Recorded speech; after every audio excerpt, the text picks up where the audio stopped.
welcome. This week is an eventful week with loads of physical action and emotional drama in theatres. Also, the world of performances is renewing itself and setting higher benchmarks. I'm Atika Farooqui and this is Now Showing that celebrates all of this. Let's begin with the highlights.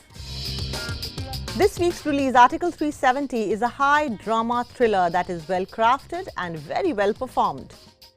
Crakk is high-octane, high-adrenaline spectacle mostly for the lovers of extreme sports. One of the finest actors of our times, Rasika Dugal, in our special segment In the Mind of an Actor. Director Anand Rai on writing the most popular female characters in his filmography. And Gen Z music sensation Anuv Jain on his music and more. Let's begin the show with talking about this week's box office release, Article 370. So, here it goes. Aditya Suhas Jamwale's directorial Article 370 delves into the tumultuous landscape of Kashmir, particularly focusing on the events surrounding the revocation of Article 370. With a narrative spanning from the partition era to contemporary times, the film navigates through political intrigue, espionage, and the complexities of conflict in the region. The film opens with a historical backdrop, setting the stage for the audience to understand the origins of Article 370. Ajay Devgan's compelling voiceover guides us through the narrative, providing essential context to the events that unfold. Transitioning to 2016, the focus shifts to Zuni Haksar, portrayed brilliantly by Yami Gautam, an intelligence field officer tasked with spearheading operations in Kashmir amidst rising unrest. Article 370 excels as a thriller, delivering heart-pounding sequences that keep viewers on the edge of their seats. From intense gun battles to gripping chase scenes, the film captures the essence of tension and adrenaline. Notably, the depiction of the CRPF's encounter with Burhan Wani stands out as a highlight, reminiscent of the best moments from thrillers like Uri. One of the film's strengths lie in its avoidance of patriotic cliches and unnecessary melodrama. Instead, it prioritizes a compelling narrative crafted by Aditya Dhar, Monal Thakkar and Arjun Dhawan. The absence of forced romantic angles or cringe-worthy dialogues allows the story to shine, supported by standout performances from the cast. Yami Gautam, I have to say, she delivers a powerhouse performance, embodying the resilience and determination of her character, Zuni Haksar, with conviction. Priyamani's portrayal of PMO's Joint Secretary Rajeshwari is equally captivating, adding depth to the narrative with her restrained yet effective acting. It's refreshing to see female characters take center stage and drive the story forward. The ensemble cast is equally effective. Despite its lengthy runtime, Article 370 manages to maintain momentum thanks to its well-paced storytelling and engaging plot structure. However, the film does occasionally veer into narrative territories that may raise eyebrows. While it effectively portrays historical events, some instances of creative liberties blur the line between fact and fiction. Viewers are encouraged to approach the film with a discerning eye, keeping in mind that it's a docudrama that may or may not be completely impartial. The narrative veers towards one perspective, not allowing a discussion or debate or a brainstorming over the entire issue. Also, isn't Kashmir so much more than just the drama, bloodshed and the pain it has witnessed?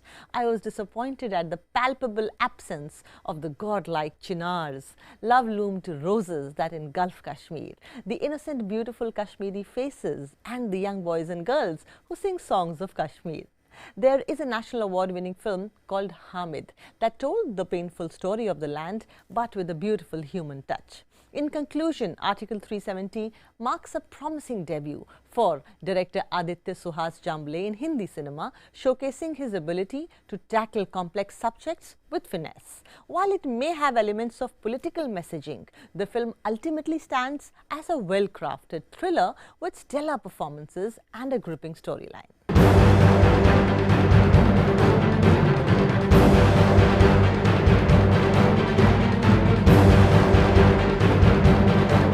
And now, after the success of Commando 3, Vidyut Jammwal and director Aditya Dutt reunite for Crakk, which is touted as India's first ever extreme sports action film. The story follows Siddharth Dikshit, also known as Sidhu, played by Vidyut Jammwal, a resident of Mumbai's slums who engages in perilous stunts on moving local trains. He leans out of the door, touches poles, climbs on the top of the trains and runs from one compartment to another like cakewalk. His friends affectionately call him Crakk due to his daredevil nature. The narrative delves into Sidhu's past, revealing the tragic loss of his elder brother Nihal, portrayed by Ankit Mohan, in the underground survival sports competition known as Maidan. Despite his parents' reluctance to see him follow his brother's path, Sidhu remains undeterred. He continues filming himself performing dangerous stunts, often attracting the attention of law enforcement. Eventually, he finds his way to Maidan and is subsequently smuggled to an illegal sports arena in Poland. During his journey, Sidhu encounters Alia, played by Nora Fatehi, an influencer in Maidan, and crosses paths with Patricia, portrayed by Amy Jackson, a Polish-Indian intelligence agent. Patricia attempts to recruit Sidhu as a mole in her mission to expose the nefarious activities of Dev, played by Arjun Rampal, the formidable champion and showrunner of Maidan. As Sidhu competes against Dev and other skilled entrants from various countries, he discovers unsettling truths about his brother's demise. His quest for victory transforms into a mission to uncover the circumstances surrounding Nihal's death. While Crakk delivers visually stunning action sequences, the screenplay by Aditya Dutt, Rehan Khan and Sarim Momin lacks depth. The familiar tropes of an underdog's journey, romance with an influencer, clashes with the villain, and the camaraderie among contestants unfold predictably. Additionally, a subplot involving Patricia's pursuit of plutonium smugglers feels like an unnecessary diversion. Despite these narrative shortcomings, Crakk excels in its action choreography by Kerry Gregg and cinematography by Mark Hamilton. From the gritty streets of Mumbai to Mad Max-inspired landscapes, the visuals are definitely very captivating. The film effectively captures daredevil maneuvers that leave audiences gasping and on the edge of their seats. While some action sequences are undeniably impressive, Crack's conceptual similarities to films like Luck and themes reminiscent of Squid Games may feel derivative to some viewers. Vidyut Jammwal shines in action scenes but struggles with the emotional depth of his character. Arjun Rampal delivers a menacing performance as Dev, while Nora Fatehi and Amy Jackson feel miscast. Ankit Mohan's portrayal of Nihal brings warmth to the screen, particularly in his bromance with Vidyut. To conclude, Crakk thus succeeds in offering a thrilling cinematic experience at occasions, propelled by Vidyut Jammwal's unmatched physicality and the technical prowess of its production team.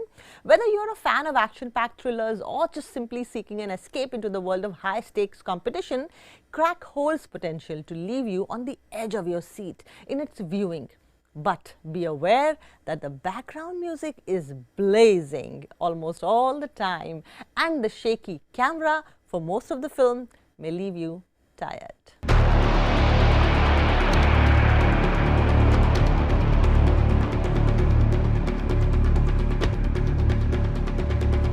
Rasika Dugal is indeed a very versatile and critically acclaimed Indian actress. Despite her subdued off-screen personality, Rasika's on-screen portrayals are fiery and often challenge societal norms and stereotypes. Rasika has been a part of acclaimed and widely successful projects such as Kissa, Hamid, Manto, Loot Case, Mirzapur, Made in Heaven and Delhi Crime, and is a trailblazer for women in Indian cinema. This week, we delve into her In the Mind of an Actor segment, where she talks about her acting process. What is it? We would love to know. Yes, I did. I went to FTI, the Film Institute in Pune, where I studied acting for 2 years. And the first 6 months we studied everything about filmmaking. We did a little bit of editing, we did a little bit of sound, direction and cinematography. And then we moved into our specializations. So yeah, I studied acting.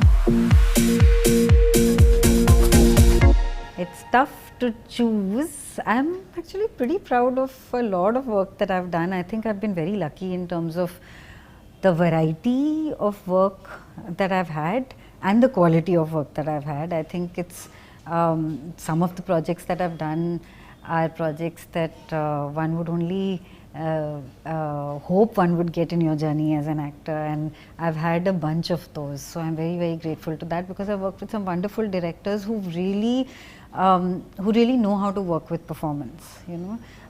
So I think that I've been very lucky with that. Manto would be one, Kissa would be another. Definitely Delhi Crime and Mirzapur. And I think what was exciting for me was that all these projects were happening around the same time, and they're such different roles. Like I remember when I was shooting Mirzapur season 1, I just finished shooting for that, and the next month I started shooting for Delhi Crime. And Veena is so different from Neeti Singh, and they're completely different paths. And I think in the last few years, besides the variety and the quality, I've had a lot of quantity of work also, which was very rare in the beginning of my career. So yeah, things are going well.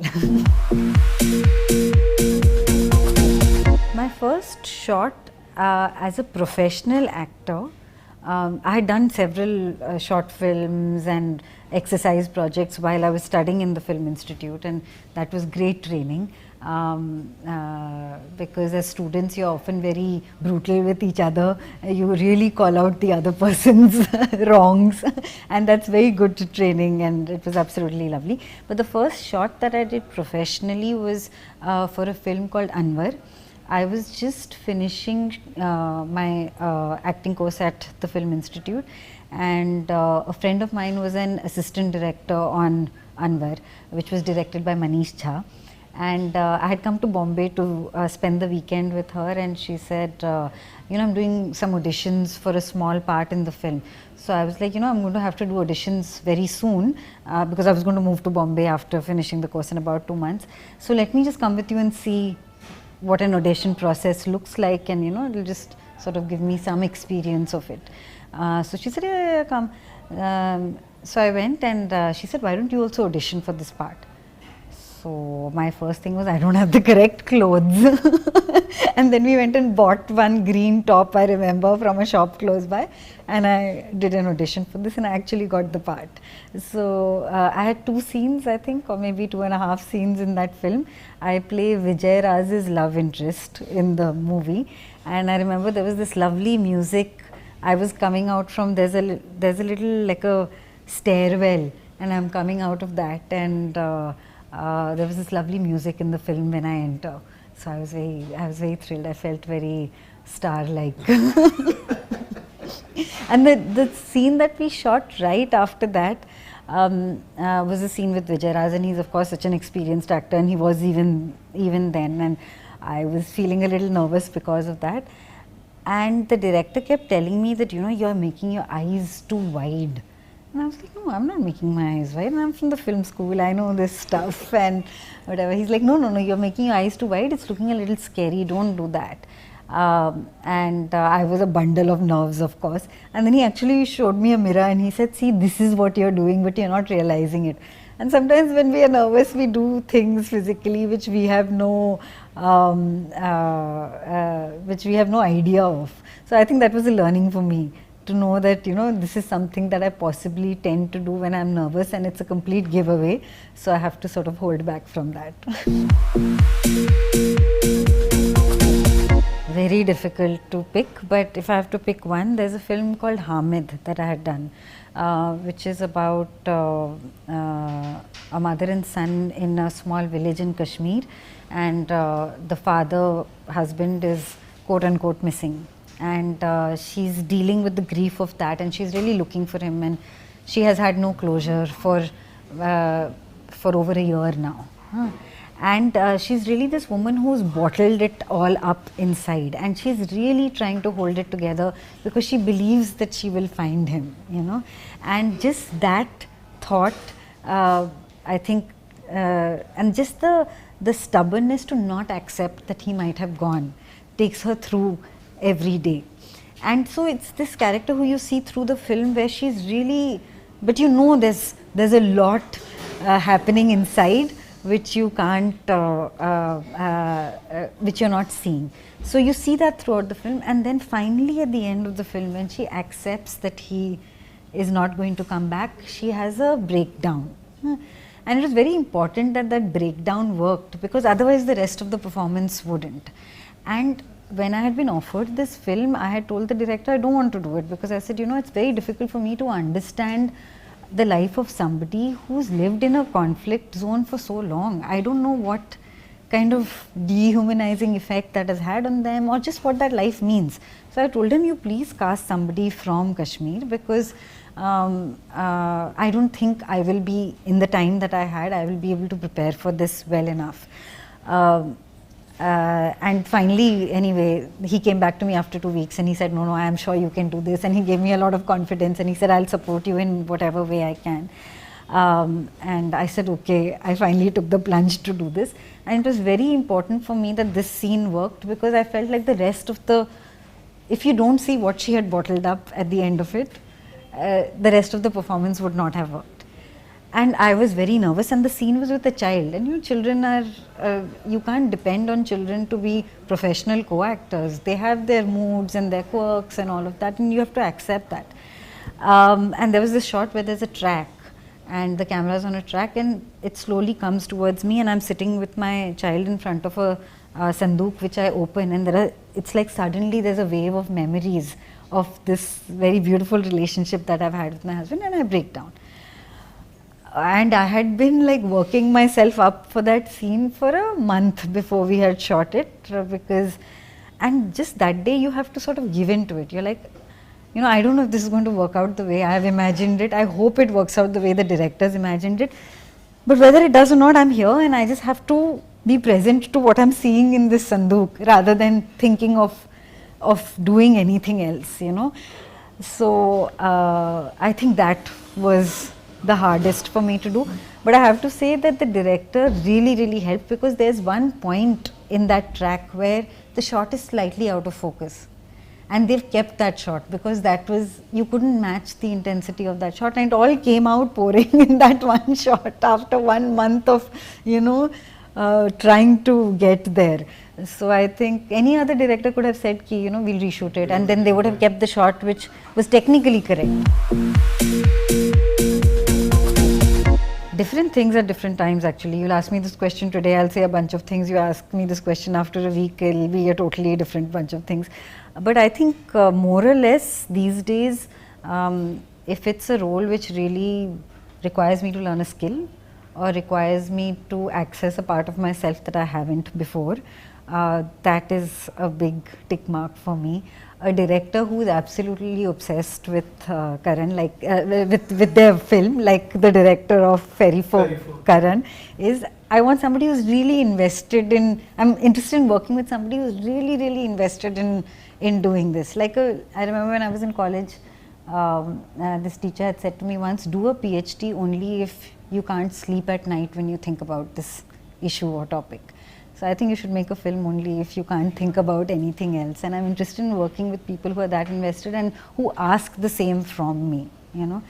And of course, co-actors who know that a scene is not about one person, it's about the exchange between two actors and the magic that is created between them in the time between action and cut.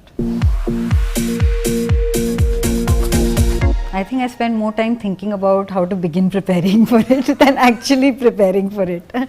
It's a hard thing to decide and to fall upon. I think you have to, so it's different for every role. I think you have to fall upon a preparation process. You know, you can't be having one process for everything, and you have to sort of do things around the character enough so that you fall upon that process. Like, and things that you think are fun. Like when I was preparing for Kissa, I remember I listened to a lot of Punjabi music, ranging from Reshma to Punjabi MC, and you know, that kind of variety. And read a lot of Punjabi poetry, because I just felt like that was my way of sort of connecting to the land. And the character I was playing was sort of this tribal girl who's really one with nature, you know. And for Hamid, I spent time with the women in this village that we shot in, where I would just sit and clean saag with them in the afternoons. And so yeah, and then that sort of leads you to, and that sometimes finds its way directly into the work, like it did in Hamid, where we actually have a scene where the director said, you know, you could be removing clothes when this guy comes to give you money. And I said, why don't I sit and clean saag. If I hadn't done that kind of hanging out in the village, I wouldn't have come up with that. So yeah, but mostly it's sort of subconscious, right? It's not supposed to be, this will be used for this. You just be and you hope that it will find its way into the work. Depends on what everybody else's behavior is like. No, but actually I've noticed that a temperament of a set generally is driven by the director's temperament. If a director is relaxed and respectful, everybody tends to behave like that. Sometimes I think it's just seeking different experiences in life, and you sort of, you know, either actively look for that or just be open to understanding the nuances of what you're experiencing anyway. But I don't have an answer to this question because I struggle with it. Like, I often wonder if I am not recharging my batteries enough or feeding myself enough to then play off. So that's something that I'm always nervous about. Yeah. Every actor I work with, actually, I'm very curious about the other person's. I really like to watch my co-actor right before action. It kind of takes away my own nervousness because you kind of, you know, get into this whole thing where you're looking at the details of the other person rather than focusing on yourself. So it kind of eases you off your own nervousness.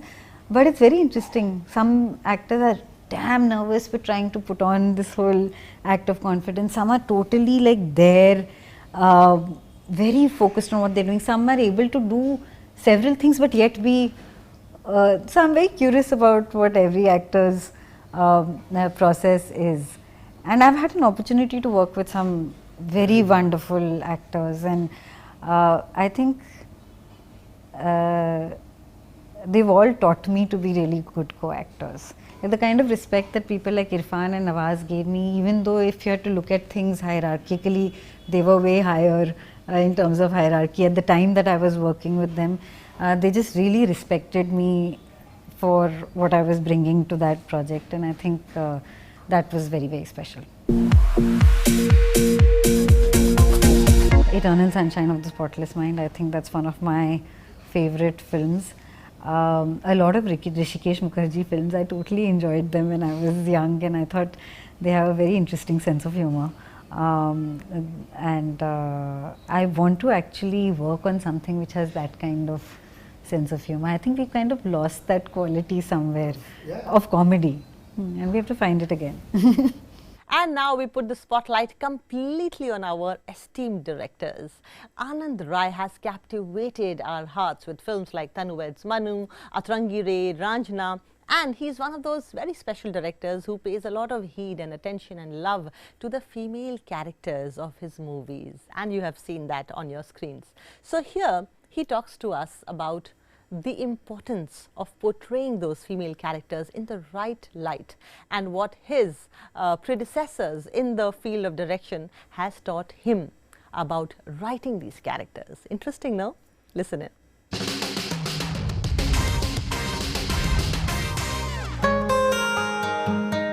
हम अभी तक एक mother India जैसा character, Nargis जैसा character नहीं बना पाए, या एक मुगले आज़म जो कि it can be depicted at दो मर्दों का ईगो, पर उसमें आप देखिए मेन हीरो कौन है. मतलब एक जो मधुबाला जी ने वो कैरेक्टर प्ले किया है, that looks bigger than the बादशाह.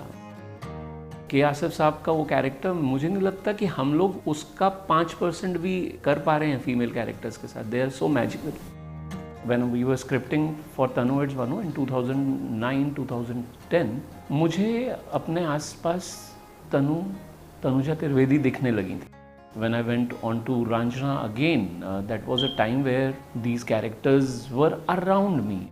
The only thing I am just bringing out on the celluloid, and I've been very true to the time. Then a time came for something like Tanu Weds Manu Returns. I really enjoyed bringing Datto on screen. It was so beautiful and so real.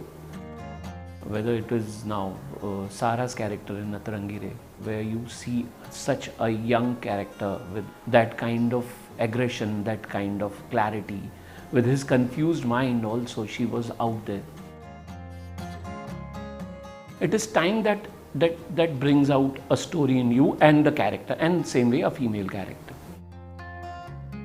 I truly believe are these makers whose name I took, like Bimal Roy making Bandhani and Sujata, Raj Kapoor giving us Prem Rog, Yash Chopra giving us a lot of films like Lamhe, and then somebody like Rajkumar Santoshi making Damini and Lajja. Unka depiction for a female character has been brilliant. I had to just go back and learn from them. And this is a process, and I think in future you will see much more than that coming from other makers. That's one director who's really nuanced, and I always look forward to his next piece of work.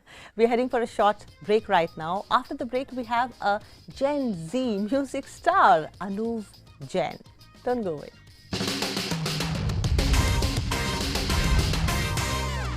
Welcome back to Now Showing. I'm Atika Farooqui. Indie music sensation Anuv Jain, who has captured the imagination of Gen Z with his soulful romantic number, is part of everyone's playlist these days. And up next, we do have Anuv Jain talking to my colleague Vishal Chatkara about reflecting situationships in his soulful romantic songs. देखो देखो कैसी बातें यहाँ की है, साथ पर है साथ ना भी, क्या इतनी आसान है। देखो देखो जैसे मेरे इरादे वैसे कहाँ मेरे यहाँ थे, हाँ कितनी नादान मैं, मेरे हुस्न की अलावा कभी दिल भी मांगे लो ना, है पल में मैं पिघली जाऊं। हाँ अब ऐसा ना करो कि दिल जुड़ ना पाए वापस, तेरी बातों से बिखर जाऊं। हाँ Anuv, you're really a success story. A musician with Midas touch, you're a digital phenomena, a globally recognized artist. Each of your songs pierces the heart. Like these lines from your song Husn, which says, "Mere husn ke alawa kabhi dil bhi mang lo na." So you sing a lot of love songs or sad love song, if I can say. So then, what is the meaning of love for Anup Jain? Um, so love, I don't even know, like I think I'm still too young to, understand it completely. But at least right now for me, love is something that, love is sacrifice. Love is, being with people and giving your all to make them happy. Anu, in two of your songs, you've spoken about houses. What is the idea of a perfect home for you and the reason behind it finding place in your writing? So for me, house is very important. There's a very Um, touching line. We say "Toote makan." It starts with such a yeah, touching line. Yeah, I, So please. whenever I look at love, I feel that it's like a home. You build a home together, and I think that's very very very important for me because I'm very attached to my home. And like I said, that whenever I'm working on a song as well, I can't write it when I'm traveling. I have to come back home. I have to sit in my room or in my balcony. So for me, this house, even though these are just walls, are very very close to me, and there are so many memories that are attached to it. My childhood is attached to it, and so many other things are attached to it. So I feel that comes in my songwriting as well, because when something feels so pure to me, like this house feels so pure to me, I want to write about that as the thing of purity and love. So whenever if something goes wrong, then टूटे मकान. But अगर आप किसी के साथ, if you're in love with them, then आप घर बना रहे हो उनके साथ में. I think that's where it comes from. You talk about situationships in your songs. Yes. Was it Husn? I think where you telling the story on stage, if I'm not wrong. Yeah. Uh, Situationship is exactly, it can be easily defined as the thing between great love and no string attached category of relationship. Do you see that turning into real love? So it honestly depends on who the people are. I mean, obviously we can be optimistic about it, and maybe it does turn into like real love as well. People come together because they want it to be very transactional. It's like no strings attached. We're just like trying out things. We're like exploring our options, but they might eventually end up falling in love, which is everything that everybody hopes for. But sometimes it doesn't happen. Sometimes maybe one person falls in love and the other person doesn't feel the same way because They still want to explore their options. They don't want to commit. And I feel that that is that story. Maybe I'll write about, like two people who were not meant to be together, but they did end up, falling in love. So I guess I've actually written a song like that as well. So, you never know what happens. Love has so many ways of, like happening, sometimes positive, sometimes negative. So I can't really answer that question, like.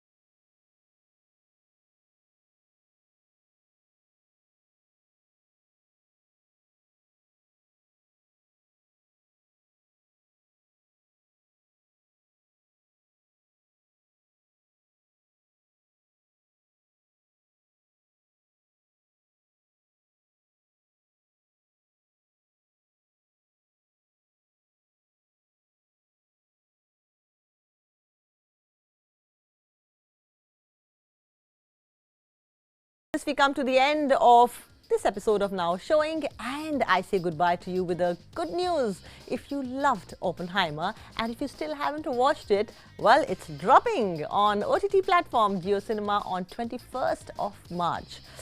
I was actually very excited to hear this piece of news, so I shared it with you. It's good news. Watch good cinema, because after all, we are what we watch. I told you, remember?